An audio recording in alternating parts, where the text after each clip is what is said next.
pas vous le montrer, il y a d'autres stands que nous allons passer en revue. Maintenant, nous allons suivre l'introduction, la présentation des promoteurs de ce salon. Je vous remercie.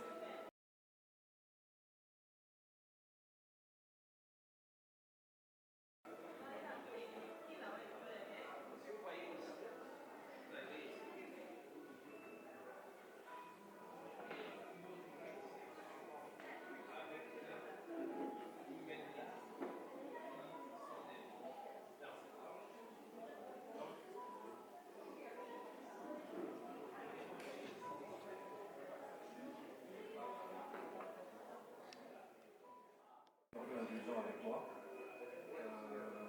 Merci d'être venu. Donc la thématique du salon, c'est l'immobilier. Et ce qu'il y a d'intéressant aujourd'hui, c'est qu'à travers les différents exposants, les différents visiteurs, on va pouvoir toucher à différentes facettes de l'immobilier spécifiquement dans l'écosystème des diasporas.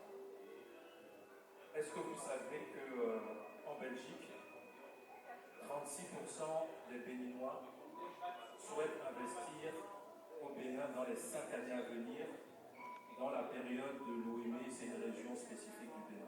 Je ne sais pas si vous le savez. Est-ce que vous savez que je crois que c'est 47% des Congolaises vivant en Verse souhaitent investir au Congo, mais 5% d'entre elles sont réticentes à le faire à cause justement de l'infrastructure institutionnelle. Est-ce que vous savez, dernier chiffre, que 50 000 euros, c'est le budget moyen d'un membre de la diaspora, investi chaque année pour son acquisition immobilière? Est-ce que vous savez maintenant que tous les chiffres que je viens de vous donner sont faux? Et c'est bien ça le problème. C'est que même si j'avais eu cette discussion avec vous dans un couloir, en aparté, face to face, personne n'aurait pu en tout cas contre-vérifier ce que je viens de dire. Alors, je me présente, bonjour à tous et à toutes, je m'appelle Axel Anlonsou, le fondateur de Coralytics, le nom que vous voyez derrière, et tout au long de mon intervention, je vais vous poser beaucoup de questions. Mais le fil conducteur des questions que je vais vous poser est très simple. On est tous là pour de l'immobilier, n'est-ce pas? Alors je vous pose la question, comment est-ce qu'on peut prétendre qu'on soit client, qu'on soit exposant, qu'on soit entrepreneur ou client, prendre des bonnes décisions dans un secteur si on ne le connaît pas réellement? Ça n'a pas de sens. Alors, la diaspora. On est là, n'est-ce pas, parce que le mot-clé c'était la diaspora. C'est peut-être le raccourci le plus utilisé de notre époque. Parce qu'en réalité, vous vous en rendez compte, il n'y a pas la diaspora, il y a les diasporas. De quelle diaspora part-on exactement? J'étais à Paris il y a plus ou moins 2 mois de cela. Avant de parler de cette anecdote, autre chose. Pourquoi je suis tellement allergique à ce mot, la diaspora? C'est parce qu'on est d'accord, il n'y a aucun point commun. Entre un gynécologue béninois qui exerce à Anvers, entre un footballeur ghanéen qui travaille en Italie et qui joue au football, ou un pâtissier algérien qui est au fin fond de Stockholm, c'est pas du tout la même chose. Ils n'ont pas les mêmes ambitions. Je refuse de croire qu'ils ont les mêmes revenus. Ils n'ont pas les mêmes craintes ou les mêmes réticences vis-à-vis de leur pays d'origine. Et donc on ne peut pas utiliser ce mot-là comme bon nous semble.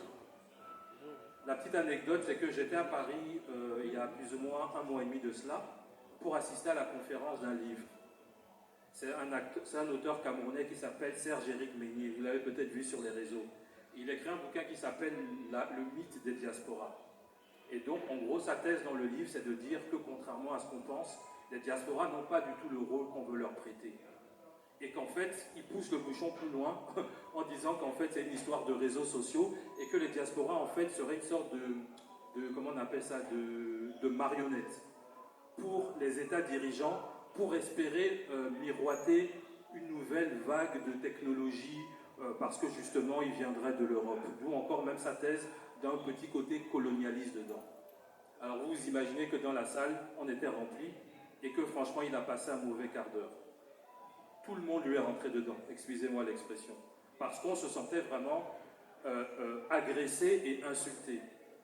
Et puis au milieu de tout ça, je me suis arrêté, je me suis dit, mais et si on se trompait de combat en fait? Et si la vraie question, c'est pas de savoir s'il a raison ou s'il a tort. La vraie question, c'est de réussir à mettre des chiffres, des tendances sur des choses qu'on n'arrive pas à quantifier. Et c'est pour ça que je me suis plu au début à vous poser ces questions-là. Parce que de savoir combien il y a de Béninois à Bruxelles qui souhaitent investir au Bénin dans les années à venir, je ne sais pas plus que vous, au moment même où je vous parle, en tout cas que mes études sont faites. Par contre, là où on peut tous être d'accord, c'est qu'avoir ce genre de renseignement peut être utile. Autant pour la diaspora d'abord, pour enfin avoir un miroir fidèle à la réalité, que pour des décideurs qui demain, parce qu'ils ont besoin de cette diaspora-là, peuvent savoir où aller la chercher. Et cette histoire de Corralytics, c'est tout simplement ça. C'est la volonté de pouvoir restituer un miroir fidèle à la réalité. Alors, le triptyque est très simple. Mesurer, comprendre et activer. C'est la méthode Corralytics. On n'invente pas la roue, hein.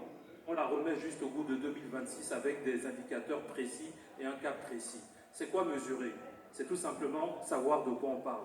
C'est faire des enquêtes de terrain. C'est collecter des données fiables. C'est pouvoir interroger et interviewer, surtout comprendre les diasporas avec lesquelles nous parlons. Je ne sais pas si ça se voit ici, non, ce n'est pas sur cette slide, mais le tagline de Corralytics, c'est le cœur chiffré des diasporas. J'ai beaucoup aimé l'association des mots cœur chiffré, parce que justement le vrai challenge il est là, c'est de pouvoir sonder vos cœurs et savoir exactement quelles sont vos aspirations. Où est-ce que vous vous voyez dans quelques années? Où est-ce que vous pouvez trouver dans les pays où vous êtes établis des personnes qui ont des points et des convergences avec vous? Ce que nous faisons à Corralytics, ce n'est pas du matching. On pourrait le faire, mais ça ne va pas être du tout notre core business. Notre core business, ça va être de vous donner des cartographies, des concentrations précises des personnes qui vous ressemblent et qui peut-être, si vous le souhaitez et elles le souhaitent, peuvent être matchées. Mais le matching, ce n'est pas tellement ça qui nous intéresse. C'est pouvoir mettre le doigt sur des dynamiques. Et je reviens à mon anecdote de Paris. Les gens l'ont tellement hué qu'il était un peu mal à l'aise. Mais bon, à la fin, je suis quand même allé acheter mon livre et je suis allé le faire signer. Parce que je pars du principe que même quand on n'est pas d'accord idéologiquement avec des personnes, ça ne nous empêche pas de les supporter. Et au contraire, ça nous pousse même à lire ce qu'ils font pour avoir les contre-arguments. Et quand je lui ai dit ce que je faisais, il m'a dit « Axel, c'est formidable.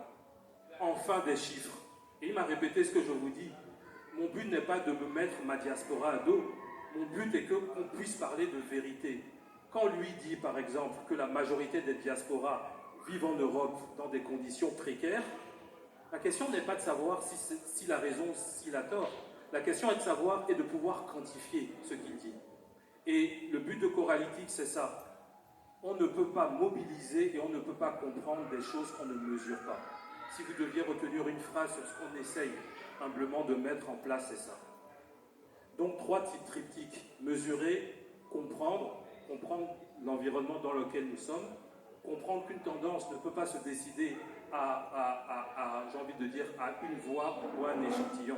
C'est pour ça que nos campagnes vont être des campagnes massives pour essayer de capter ce cœur, de capter les tendances et de capter les préoccupations j'ai envie de dire, de nos contemporains, de nos frères et sœurs. Et enfin, bien sûr, pouvoir l'activer. Il y a diasporage, on l'a dit tout à l'heure, est devenu un marché incroyable. Les États veulent rapatrier leur diaspora, les banques inventent des produits impossibles et inimaginables concernant les diasporas, les agences de tourisme sont friandes de ce genre de data parce que ça leur permet justement d'aller chercher. C'est ça l'idée de fond de Corralytics.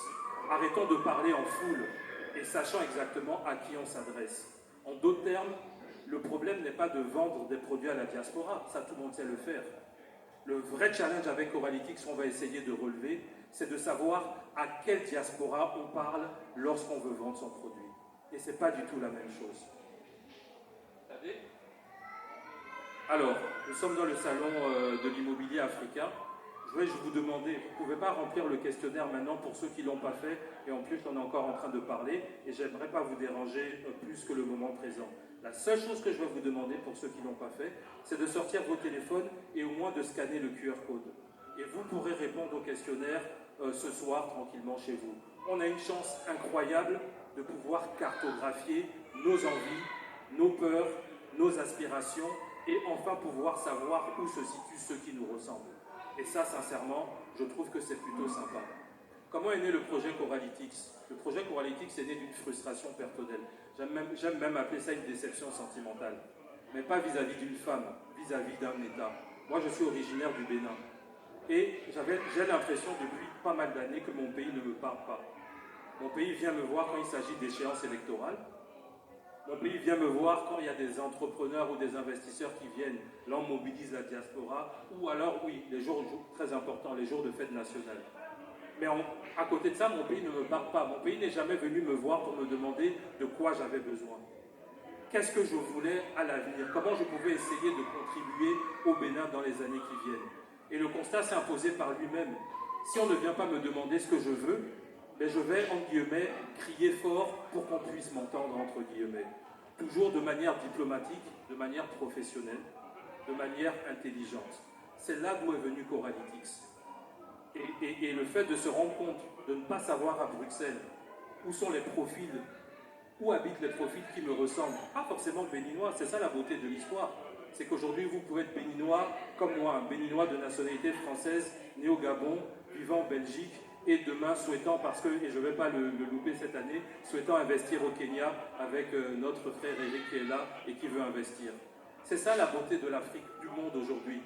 Et tous ces croisements, il faut pouvoir les tracer. Tous ces flux, il faut pouvoir les situer. C'est ça l'ambition de Coralityx demain. Être une cartographie précise de toutes vos envies et de tout ce à quoi vous aspirez dans les années à venir. Alors, une petite surprise, hein, c'est pour vous que je me suis couché un peu tard hier. Le salon a commencé hier. Il fallait forcément qu'on fasse une sorte de bulletin info. Et je vais vous laisser découvrir les premiers chiffres. Voilà ce qui s'est passé hier. Et vous voyez qu'avec des chiffres, la vie est déjà beaucoup plus belle. Alors qu'est-ce qu'il faut retenir d'hier? Que le premier pays de destination où vous souhaitez investir, je vais dire vous, hein, même si ce n'est pas vous en physique, c'est le Sénégal. Deuxième pays Côte d'Ivoire, troisième pays Cameroun. Qu'est-ce qu'on peut apprendre? Le top 5 des nationalités représentées, c'est très intéressant. Le premier pays, c'est le Sénégal, et le top 5 des nationalités, hier, c'était le Cameroun. C'est exactement ce que je vous expliquais. On vit dans un monde hors sol, et l'Afrique en bénéficie pleinement. Mais si on ne sait pas de quoi on parle, on ne peut pas défendre, entre guillemets, et comprendre ce qui se passe. Parce qu'en réalité, le micro n'est pas top. Parce qu'en réalité, ça, ce sont que des chiffres. Si on voulait aller plus loin, on pourrait aller plus loin. Par exemple, concernant le Sénégal, qu'est-ce qui motive l'entièreté des Camerounais à vouloir investir au Sénégal? Qu'est-ce qui les motive? C'est le temps, c'est la situation politique du pays, c'est le fait qu'ils ne supportent plus le pays où ils vivent actuellement. Ça, c'est que du général. Et même dans ce général, on peut déjà dessiner certaines choses, en tout cas des conclusions pour le salon auquel nous sommes en train d'assister aujourd'hui. Après, il y a d'autres chiffres très chouettes. 68% résident en Europe, donc ça, c'est pas tellement un secret. 65% envisagent d'investir dans un autre pays que le leur. Ça, c'est plutôt chouette. Donc voilà ce qu'on essaye de mettre sur pied. Voilà. Comme on dit souvent, hein, les hommes mentent, les femmes mentent, mais les chiffres ne mentent pas. Et c'est tout ce qu'on essaye de faire. Restituer des chiffres le plus fidèles possible à ce que vous essayez, ou plutôt à ce que vous vivez tous les jours. Aujourd'hui, c'est la thématique de l'immobilier, c'est bien, mais la vie ne s'arrête pas à l'immobilier. Donc vous imaginez tout le champ des possibles et surtout tout le travail qu'on a. Et ce travail, on a besoin de vous. Bien sûr, il faut une promesse derrière. La promesse principale, déjà de ma part ce soir, c'est qu'en vous inscrivant, vous allez déjà recevoir un rapport beaucoup plus détaillé que celui-là. Et il vous servira, parce que vous saurez en fonction des exposants que vous avez rencontrés aujourd'hui et de ceux dont vous avez échangé entre vous, comment vous vous situez la tendance générale. Peut-être que vous avez décidé demain d'investir au Kenya avec Eric, mais peut-être que financièrement vous êtes juste. Vous aurez la possibilité de savoir ceux qui ont aussi envie d'investir avec vous, peut-être dans un projet commun ou associatif, par exemple. C'est ce qui me passe par l'esprit. Donc ne négligeons pas ce genre de choses et on est vraiment, avec l'équipe, on on a 2 fois plus envie d'aller plus vite par rapport à ce qu'on essaye de mettre sur pied, et par la grâce de Dieu, on y arrivera. Attendez.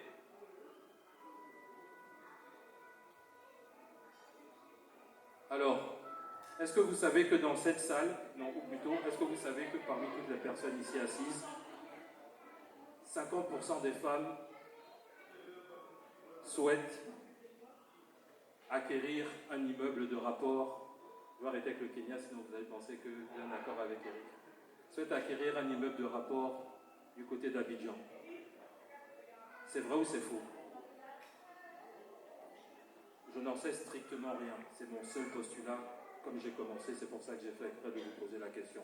Par contre, ce que je sais, c'est que moi et mon équipe, on a fait un choix. Croire ou savoir. Et je vous laisse savoir, je vous laisse deviner le choix qu'on a fait. On ne veut plus être dans l'à peu près, dans la proximité, dans la perception. Et je vais commencer mon speech je vais finir mon speech comme je voulais commencer par une question. J'ai envie de dire, de votre côté, et vous, quel choix vous avez fait? Merci.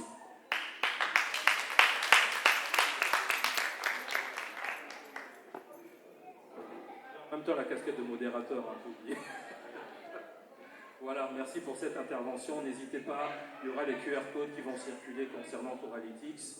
On va continuer parce qu'aujourd'hui, je considère vraiment, et je le dis vraiment de manière sincère, alors qu'on s'est vu pour la première fois aujourd'hui, hein, mais je le suis particulièrement depuis 2 mois. Je trouve que l'intervenant qui va venir maintenant est juste incroyable. J'aime tout en fait de ce qu'il fait. Donc là, vous avez compris que je ne suis pas objectif, hein, mais c'est pas grave. J'aime sa manière de communiquer. J'aime ce qu'il est en train de mettre sur pied. J'aime la manière dont il le vend. Et en plus, je ne le connaissais pas, hein, c'est on m'en a parlé. Ah, tu devrais suivre tant. Et depuis que je le suis, c'est juste incroyable. Il va venir vous vendre, je pense, le Kenya comme personne d'autre vous l'a vendu. Et surtout, il va vous expliquer en quoi il est différent de la plupart des personnes que vous avez rencontrées depuis l'heure, concernant en tout cas ce pays. Je laisse la parole à Eric.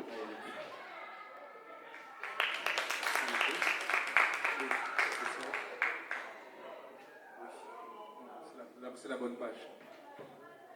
Alors bonjour tout le monde et bon appétit. Je viens de prendre le micro mais je stresse alors que ce n'est pas ma première fois de passer devant un public et tu rigoles. Hein.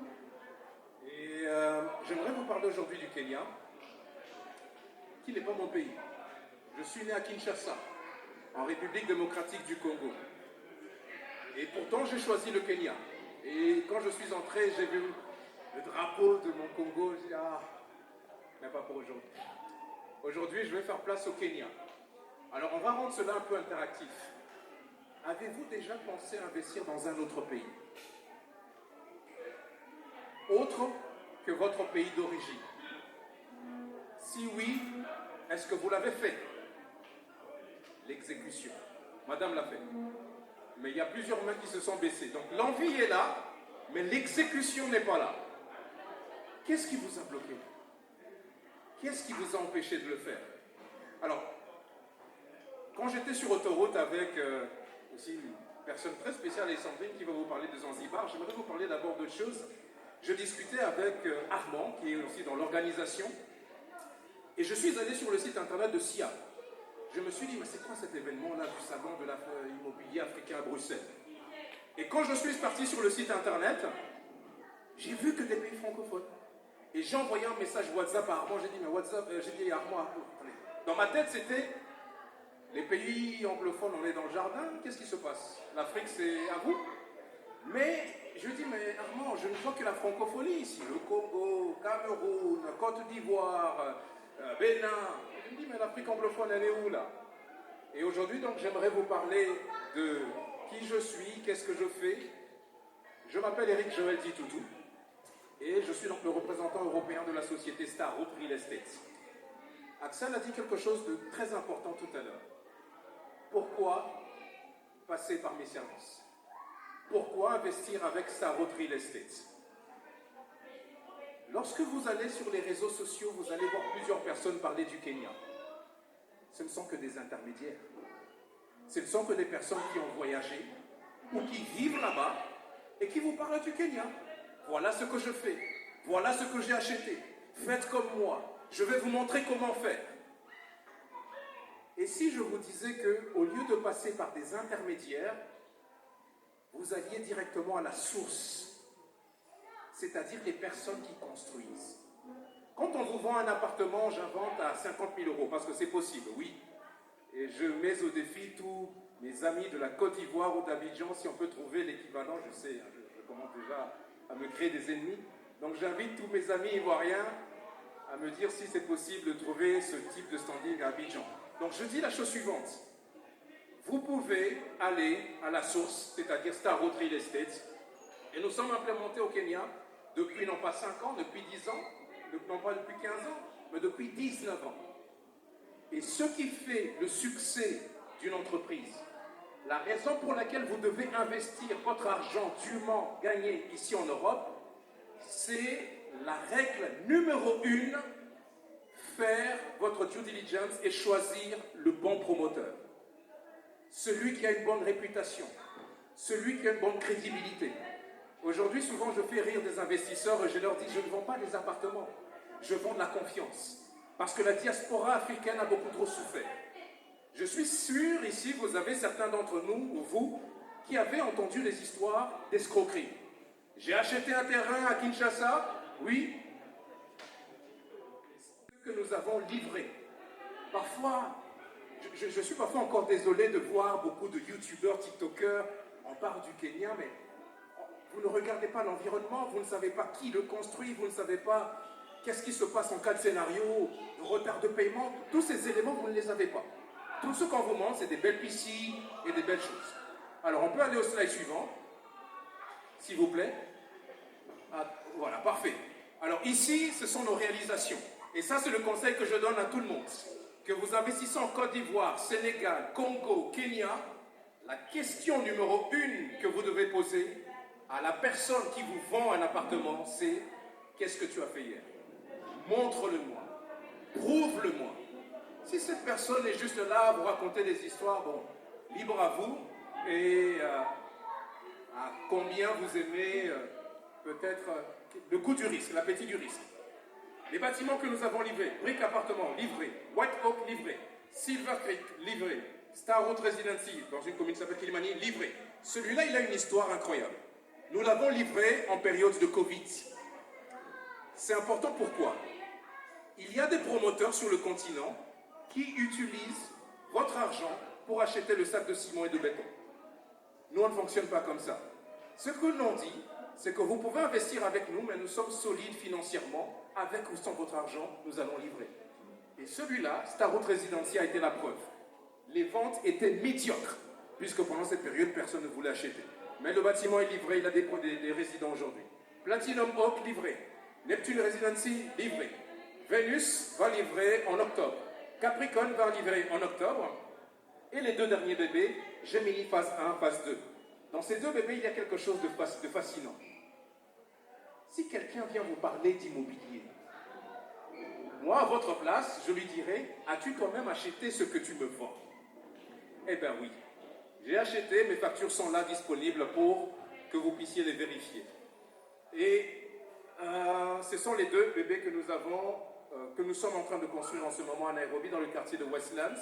La phase 1, la livraison est prévue pour décembre de l'année prochaine.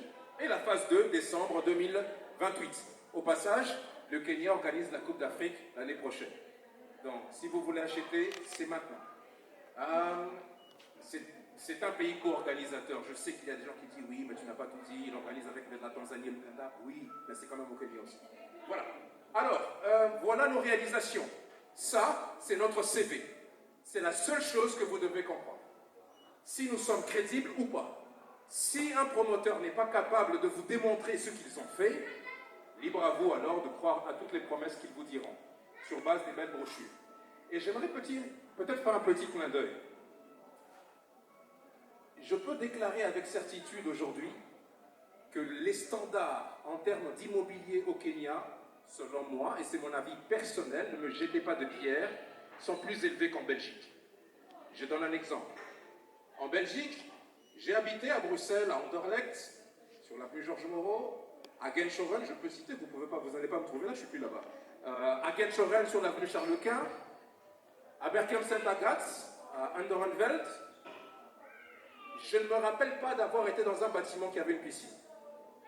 Je ne me rappelle pas d'avoir été dans un bâtiment qui avait une paddle. Et en plus, aujourd'hui, ici à Bruxelles, je suppose, celui qui veut faire de la gymnastique, il prend son abonnement Basic Fit, sa voiture ou son tram, et il va dans la salle prendre son abonnement.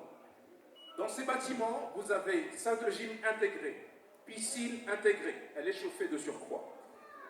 Dans les bâtiments Gemini, vous avez 1000 mètres carrés d'espace de coworking, 750 mètres carrés de piscine chauffée, il y en a deux. 750 mètres carrés de jardin, 2 fois 180 mètres carrés de piscine. Il y a un mini-cinéma. Et vous avez le plus haut paddle du continent africain sur Gemini 2, celui qui est tout en bas à droite. Alors, vous voyez, quand vous achetez un bien, vous n'achetez pas que l'appartement. Vous achetez tous les aménagements et les commodités que propose ce bien. Parce que lorsque vous allez lister ce bien sur Internet, sur Airbnb, vous allez dire appartement, une chambre à Westlands, piscine, salle de gym, mini-cinéma, espace de coworking. Il y a même une pharmacie que j'ai oubliée, il y a un mini-cinéma, il y a un restaurant, il y a peut-être des personnes qui doutent, il y a parmi vous une personne de l'audience qui est cliente aussi là-bas dedans. Donc, libre à elle, je dis à elle, à cette personne, de témoigner si elle le souhaite ou pas, parce que parfois on veut garder l'anonymat et ne pas tout dévoiler. Alors, voilà notre CV. Un peu le slide suivant, s'il vous plaît. Je suis en train de transpirer, je ne sais pas pourquoi. Slide suivant, s'il vous plaît. Parfait. 8 projets réalisés. Nombre d'unités, 1920. C'est le nombre d'appartements. 2 projets en cours, c'est-à-dire Gemini phase 1 et phase 2. Et nous avons enfin 19 années d'expérience. Nous ne sommes pas des débutants sur le territoire kenyan. On peut aller au slide suivant, s'il vous plaît. Voilà. Notre avantage concurrentiel, c'est le contrôle du temps. Je pense que j'ai discuté avec Mirabel aujourd'hui, qui aura l'opportunité de se présenter juste après moi. Il y a quelque chose de fascinant. Quand un promoteur construit un bâtiment, c'est qui l'architecte? Qui sont les maçons? Qui sont les ingénieurs? Est-ce que vous vous êtes déjà posé la question d'où vient tout ce monde-là dans un chantier? Chez Starroots, tous les intervenants sont internes. C'est-à-dire que nous avons le contrôle du coût. On ne dépend pas d'une société externe qui va venir frapper à notre porte en disant que tu sais, la guerre de Donald Trump avec le détroit d'Ormuz, les prix du ciment ont augmenté. On ne dépend pas de tout ça. Tout est internalisé. Et ça, c'est un très gros avantage que nous avons. Et donc, nous avons une assurance qualité parce que nous avons le contrôle sur nous-mêmes. Il n'y a pas un sous-traitant qui va faire du bon boulot, du mauvais boulot. On peut aller au slide suivant. S'il vous plaît. Donc voilà. Fondé sur la valeur et non sur le simple profit. Alors, cette phrase pourrait paraître un peu blabla pour vous. Et je vais vous dire pourquoi ce n'est pas du blabla. Les 2 derniers bâtiments que nous proposons, Gemini 1 et 2, la densité de ces bâtiments, Gemini 1, 360 appartements, Gemini 2, 260 appartements. Je vous mets au défi de trouver en Nairobi un bâtiment avec moins de 260 appartements. On appelle ça un bâtiment à faible densité. Pourquoi c'est important? Moi, personnellement, la raison pour laquelle j'ai acheté à Gemini, je peux le dire 2, c'est parce que quand j'ouvre l'ascenseur, merci infiniment, je me disais qui va m'apporter ça. Merci Joël. J'ai pas envie, quand j'ouvre l'ascenseur de mon appartement, de faire face à 14 000 personnes. J'aime les bâtiments à faible densité, mais ça c'est personnel. Peut-être vous, vous avez un autre avis. Donc voilà pourquoi nous ne nous basons pas sur le profit. Alors, il y a un point important dans cette phase. Gemini 2, il occupe 50% du sol, c'est-à-dire du terrain que nous avons acheté. Pourquoi c'est important? Vous allez rencontrer plusieurs promoteurs, quel que soit le pays. Je vous mets au défi n'importe quel pays. Bienvenue au salon de l'immobilier africain. Qui vont maximiser tout l'espace qu'ils ont sur le terrain. C'est pourquoi vous allez voir des gros blocs de cubes qui montent. Plus il y a d'appartements, plus il y a du profit, parce que plus il y a des ventes aussi. Nous avons occupé uniquement 50% du sol. Où sont les autres 50%? Les aménagements de vie. Je vous ai parlé tout à l'heure des piscines, de l'espace de coworking. Il faut bien que ça occupe l'espace. Et c'est à cet espace-là que nous avons dédié ce reste de terre. On peut aller au slide suivant, s'il vous plaît. Alors, oui, si c'est le dernier, on peut aller à l'onglet juste à droite. S'il y a, juste, voilà, parfait. Celui-là, parfait. Alors, on peut aller au slide suivant, s'il vous plaît. Alors, on peut s'arrêter là. Merci beaucoup. Il y a plusieurs personnes à qui je présentais des offres immobilières au Kenya et à qui je dis le Kenya est un pays qu'il faut considérer lorsqu'il s'agit de l'investissement immobilier. Et vous pouvez déjà le constater parce qu'il y a plusieurs personnes qui en parlent sur les réseaux sociaux aujourd'hui. Mais ce que je dis à ces personnes-là, ne croyez pas tout quand même. C'est pourquoi j'aime beaucoup Coralytics. On se base sur des faits. Ne croyez pas tout ce qu'on vous vend sur les réseaux sociaux. C'est pourquoi, à raison de 4 fois par an, nous organisons des voyages d'affaires au Kenya. À vrai dire, ça va peut-être vous faire rire ou vous énerver, nous serons ennemis aujourd'hui. Ces voyages d'affaires sont nés suite aux doutes, aux réticences des francophones. Aujourd'hui, j'ai beaucoup du mal à faire du business avec les francophones. Parce qu'on me pose souvent la première question, c'est quoi les taxes à payer? La deuxième question qu'on me pose, c'est quand est-ce qu'ils vont faire faillite? La troisième question qu'on me pose, c'est qu'est-ce qui se passe quand ici ils livrent en retard? Rarement on commence par me poser combien de cash je peux faire avec ton affaire? Je l'entends peut-être à la 5e ou à la 6e question. Alors nous avons implémenté des voyages d'affaires, 4 fois par an. On vous dit simplement une chose. Faites vos valises, on part au Kenya. Faites vos valises, on part au Kenya.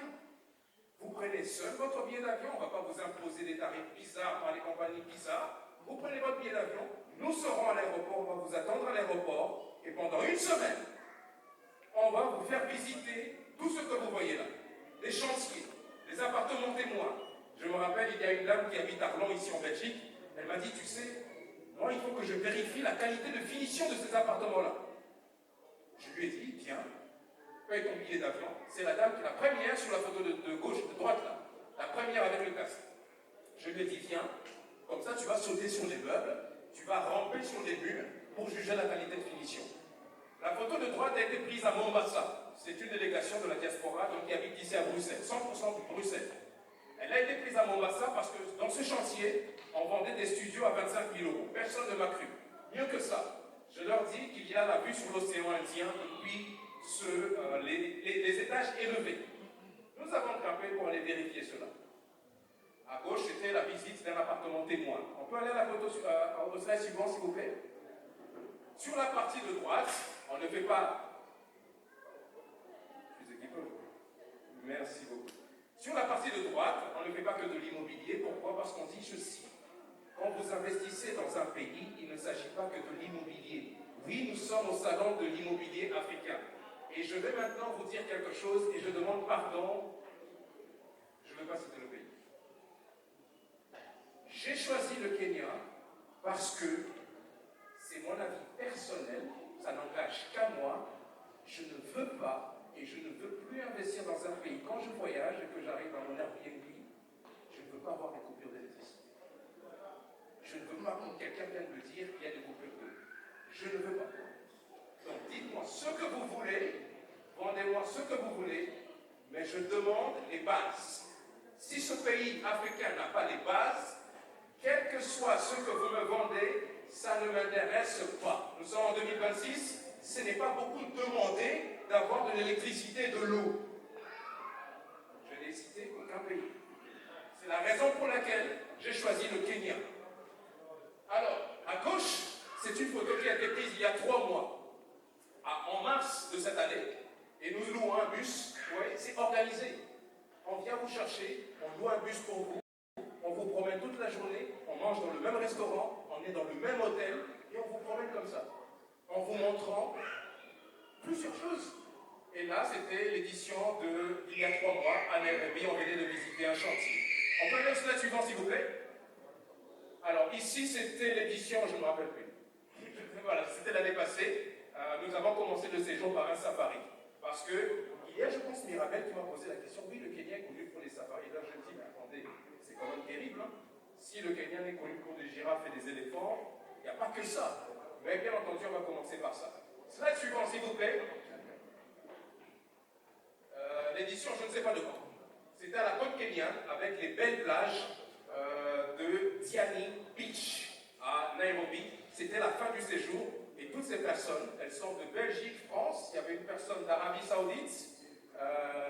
Elles ont décidé de prendre l'avion et de venir vérifier tout le blabla que je suis en train de vous dire maintenant aujourd'hui. Alors, on peut continuer au slide suivant. Ah ben, j'ai vu ta photo comme par hasard, je suis désolé, mais on va te reconnaître.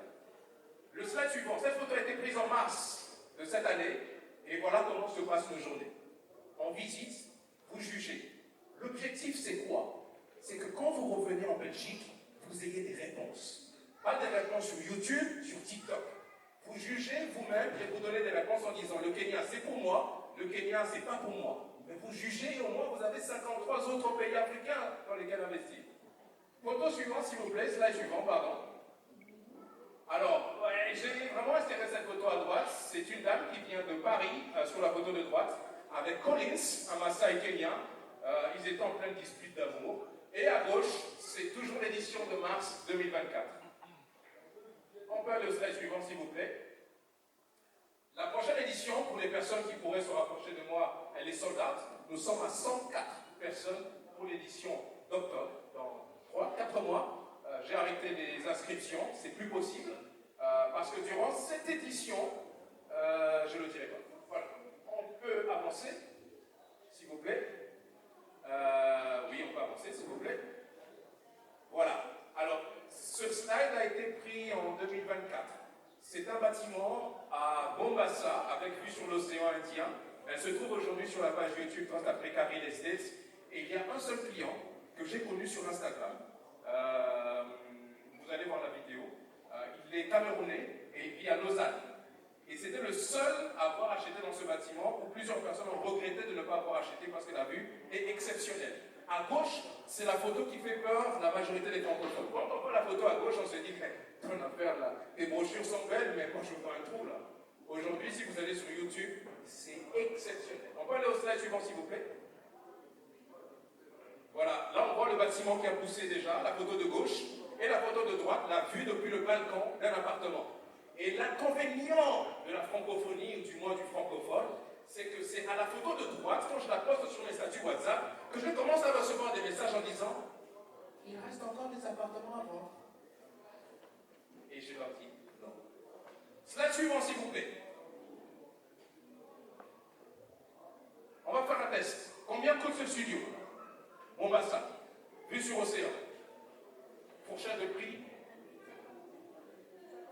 50, 40, 45, 25, 35, 25.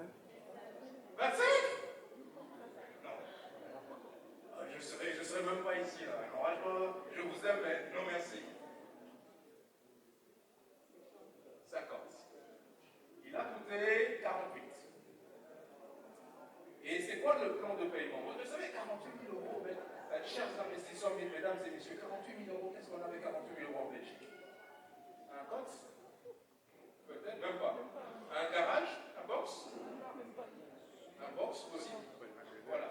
Alors pourquoi vous faire du mal alors que vous pouvez bénéficier de ceci à Mombasa avec la vue sur l'océan à 5 minutes de la plage? On va au slide suivant, s'il vous plaît. Je vais vérifier dans mon... Je ne me rappelle plus du mètre carré, sinon je vais dire une bêtise. Il n'y a plus rien à vendre, mais je vais quand même vous donner le mètre carré. Oui. Alors ici, pour toutes les personnes qui souhaitent participer au prochain voyage d'Atlantique, ça tiendra en mars ou en juin 2027. Il suffit de scanner le code QR et vous avez tous moins 50% sur les frais d'inscription